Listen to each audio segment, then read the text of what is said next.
Welcome to Security on Screen. Black Friday has become a big part of everyone's lives now, and there are offers all over the place. But with these offers comes a certain amount of risk some of the time. So we've collected a group of cybersecurity experts to talk to us about what some of those risks are and how people can avoid them. This holiday shopping season, the bad guys will be out in force, attempting to take advantage of the fact that more consumers than ever will be shopping online due to the COVID-19 pandemic. Consumers need to be selective about the websites and stores where they shop, refrain from providing extra information, keep their bank accounts secure, and identify any suspicious phone calls, emails, and text messages, and immediately report them to law enforcement agencies. They should also use a secured payment method when shopping online, such as a temporary credit card number like those offered by some third parties and even some credit card companies. Or I suggest a payment method like Apple Pay, which uses a temporary token to authorize purchases, and it never transmits your actual credit or debit card number. Now, Amazon shoppers have to be aware of a new scam, which so far has managed to swindle more than £400,000 from hundreds of unwitting victims in the UK in just a few short months. The con consists of victims receiving a cold call telling them they've been charged for an Amazon Prime subscription. The victim is then transferred to a scammer posing as an Amazon customer service representative who convinces the victim to download and install the TeamViewer application. They then talk them into entering their banking information into the app in order to receive a refund.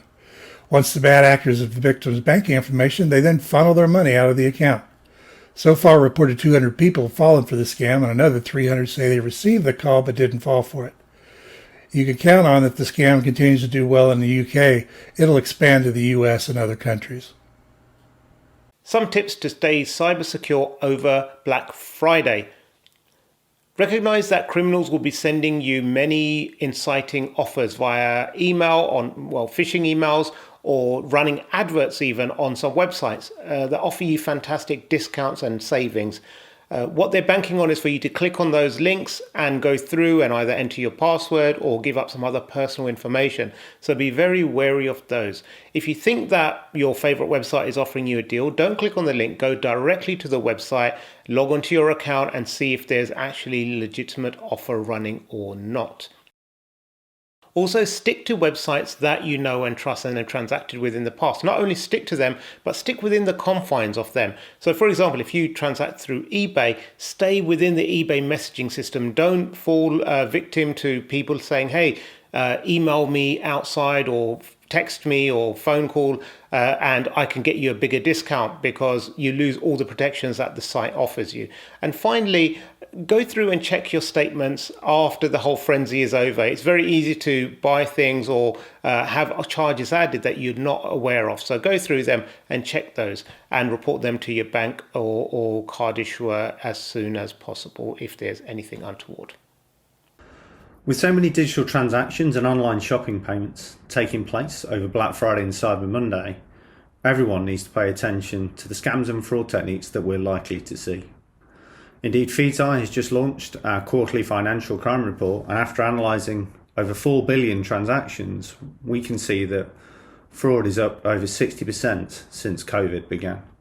For example, we're seeing that fraudsters are sometimes pretending to be from tech or utility companies in order to gain trust with customers and to gain their personal information. We also see a number of customers are reporting that fraudsters are calling them and pretending to experience an emergency or bombarding them with questions to create a pressurized environment, which then encourages customers to make payments or to hand over information that they wouldn't normally do.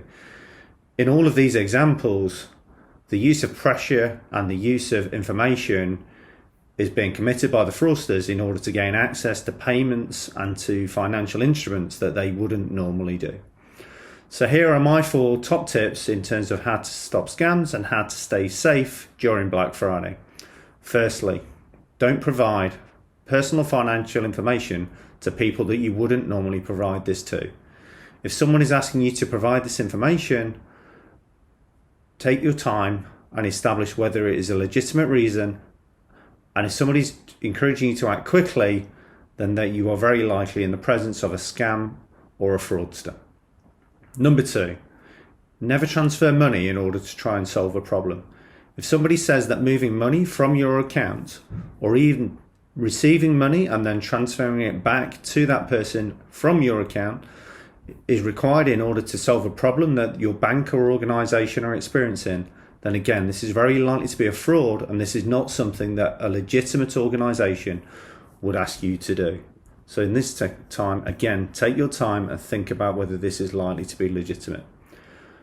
Emails. Carefully inspect the emails that you receive in your inbox. Are they linked to the transactions that you've been making, or are they coming out of nowhere?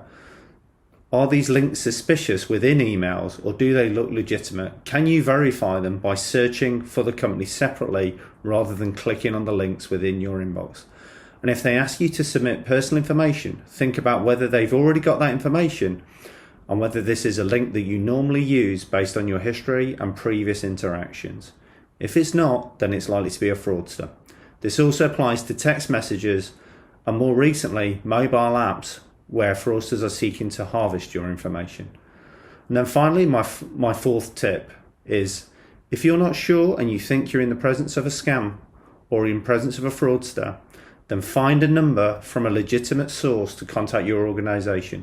Don't use the number that's been supplied by the fraudster, and don't call back immediately using any phone that they've made contact with you on. They could be waiting on the line and intercepting that call. So try and use a separate device and a number from a separate source. And they're my top tips. Watch out for our financial crime report for further detail on the fraud that we have seen. Thank you.